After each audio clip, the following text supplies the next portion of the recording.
헨리 포드, 토마스 에디슨, 파이어스톤. 그 나폴레옹 힐 성공의 법칙 중에서 일정 마스터마인드를 읽어드리고 있습니다. 이 원리를 이용해서 거대한 부를 축적한 저명인사들을 살펴보기로 하겠다. 경제, 경영 및 과학 등 자기 자신의 분야에서 위대한 성과를 올린 세 사람을 살펴보기로 하다. 그들은 헨리 포드, 토마스 에디슨, 그리고 하비 파이어스톤이다. 하비 파이어스톤 처음 들어보네요. 세 사람 중에서 경제와 재능력을 따져볼 때 헨리 포드가 단연 가장 막강한 사람이라고 할 수 있다. 포드를 연구했던 많은 사람들이 그를 이제까지 살았던 인물 중에 가장 강력한 사람이 평가하고 있다. 포드는 미국에서 자금 동원력이 가장 뛰어난 사람이다. 이때 당시에는 좀 그랬겠죠. 막 그 자동차가 생겨나라고 할 때 물론 메르세데스 벤츠나 이런 애들이 만들긴 했죠. 대중화를 시킨 게 헨리 포드고, 헨리 포드의 그 컨베이어 벨트에서 막 그 찍어내는 것 자체가 어떻게 보면 도살장에서 유래한 거잖아요. 그리고 미국 그 자동차를 중산층한테 공급하기 위해서 이 사람은 그 최저임금까지도 올렸잖아요. 왜 그럼 자기 종업원들이 차를 살 정도 경제 여유가 있어야 내가 잘 팔릴 거라 생각하기 때문에. 그러니까 어떻게 보면 좀 윤리, 기업 윤리, 뭐 노블리스 윤리주도 가지고 있는 사람이죠. 포드는 해변에서 노는 아이가 양동이에 모래를 가득 채우는 것처럼 아주 쉽게 수백만 달러를 모을 수 있었다. 포드를 가까이서 봤던 사람들에 따르면 그는 필요하다면 10억 달러를 단 일주일 만에 동원할 수 있다고 한다. 이때 하면 10억이면 지금은 뭐 1000억 정도 되겠죠. 물가 상승률 봤을 때 거의 한 100년 전이기 때문에요. 포드의 능력을 아는 사람이 치고 이 사실을 의심할 사람은 없다. 그를 아는 사람들은 이런 일이 그에게 보통 사람이 방어실을 만들기 위해 들이는 노력보다 쉽다고 한다. 그는 원하기만 하면 언제라도 그런 큰 돈을 구할 수가 있다. 이는 성공의 법칙에 기초가 되는 원리를 적용으로써 가능한 것이다. 포드의 자동차 모델이 T 모델이죠. 그 대신 이게 문제가 검은색으로만 했죠. 왜 그러면 대량 생산 위해서는 똑같이 만들어야 가격이 싸지니까. 1927년에 완성되었을 때 그는 37만 5천 대의 수량에 대해 성금으로 현금을 받았다고 한다. 당시 차 한 대당 600달러라고 추산하면 보세요. 그러니까 100분의 1인 거잖아요. 거의 100분의 1, 1000분의 1인 거잖아요. 그렇죠? 이는 2억 2,500만 달러에 달하는데 2억 달러가 넘는 어마어마한 금액을 차 한 대 넘기지 않고 벌어들인 것이다. 이것이 바로 포드의 능력 가운데 자신감의 위력이다. 토머스 에디슨은 철학자이자 과학자 발명가이다. 그는 아마도 지구상에서 자연의 법칙에 가장 민감한 사람일 것이다. 에디슨은 자연의 기록에 대한 예리한 통찰력을 지녔다. 아울러 그를 돋보이게 한 것은 그 통찰력을 인류의 행복을 위해 갈고닦고 결합시킬 수 있는 능력과 조화시켰다는 점이다. 그 결과 자연의 법칙에 관한 사람의 역사상 어느 누구도 그를 능가할 수 없을 것이라는 평가를 얻고 있다. 바늘과 회전하는 레코드를 결합하여 인간 음성의 진동을 녹음하고 이를 근대적 재생기기로 통해 재생한 사람이 바로 에디슨이다. 사람의 목소리를 녹음하고 재생시킨 것과 마찬가지로 지금 우주의 에테리에 기록되고 있는 사고의 진동을 채집하고 정확히 해석할 수 있는 사람도 에디슨일 것이다. 축음기죠. 근데 당시에 축음기 발명 사람들은 장난감이나 산 거, 애들이나 장난감 그거 하지 뭐에 쓰냐고 이렇게 생각을 했었잖아요. 그리고 갑자기 생각 안 나네. 그 있는데 뭘 얘기하려고 했는데 까먹었네.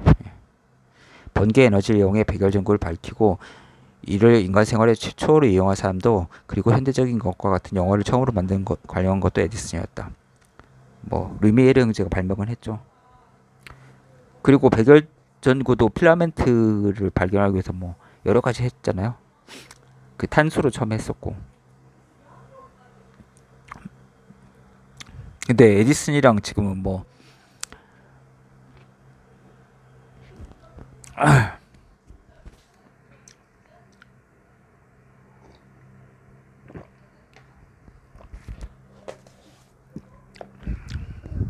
테슬라랑 되게 상반된다고 하잖아요.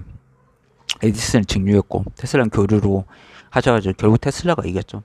둘이 많이 마찰이 있었죠. 같은 회사 다니는데 어떻게 보면 테슬라가 더 천재죠. 이러한 것들은 모두 에디슨이 이룬 성취의 일부분에 지나지 않는다. 그가 일으켜낸 이러한, 물론 이들은 초인간적인 힘을 가장한 속임수가 아니라 과학의 가장 정교한 원리로부터 일어나는 기적이다. 기적들을 인간의 공상의 과학소설 속에서 만드는 상상의 산물보다 더 기적적이다.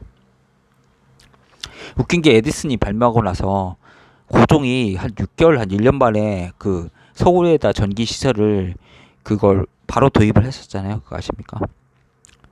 JP 모건이 해가지고 투자해가지고. 그러니까 한국이 되게 뭐 근대화에 늦은 것도 아니죠, 사실 어떻게 보면. 예, 고종은 얼리하다. 그리고 에디슨에 대한 일화가 또 하나 있죠. 천재는 99%의 노력과 1%의 영감에서 중요한 것은 뭐가 중요합니까? 1%의 영감이 중요하죠. 그 얘기를 하는 거였고, 그리고 에디슨이 그걸 많이 했잖아요. 소파에 누워가지고 무거운 공을 이렇게 잡고 이렇게 가수면 상태를 취하는 거예요. 졸음을 이렇게 하면 사람이 자다 보면 힘이 빠지니까 공을 이렇게 딱 떨어뜨리잖아요. 그러면 얼른 끌려가지고 그 아이디어를 이제 공책 같은 데 적었다고 합니다. 그러니까 사람이 이렇게 빈사 상태는 아니지만 이렇게 잠이 들락말락 할 때가 되게 뇌파가 되고 활성화돼 있잖아요. 그러니까 어떻게 보면 그런 영감을 이용했던 사람이죠. 그러니까 한 천여 개를 거의 발명을 했으니까 대단한 건 하여튼 뭐 대단하죠. 인간적인 뭐 매력은 없을 수도 있어도.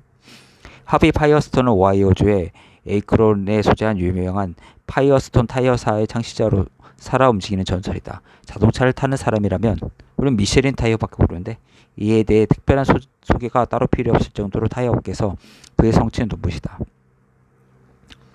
이들 세 사람 모두 자본도 없고 일반적으로 교육이라고 불리는 정규학교를 거의 다니지 않은 상태에서 각기 사업을 시작하였다. 에디슨도 뭐 초등학교에 쫓겨났잖아요. 그거 다 아는 내용이고.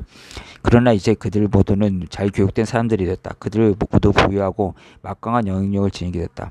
그들의 부와 힘의 원천은 과연 무엇일까? 그것을 자세히 알아보자. 다만 우리는 그 효과 내지 결과만을 다루게 된다. 이런 효과를 내는 원인의 규명은 철학자들의 몫으로 남겨두자.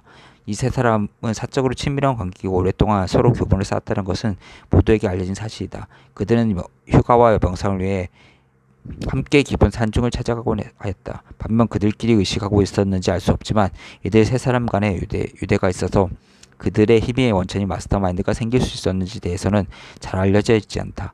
이들 세 사람 밤의 협력에서 조성된 집단 정신이 일반인들은 이해하기 쉽지 않은 하나의 동력 그리고 지식의 원천에 그들을 맞출 수 있게 하였다.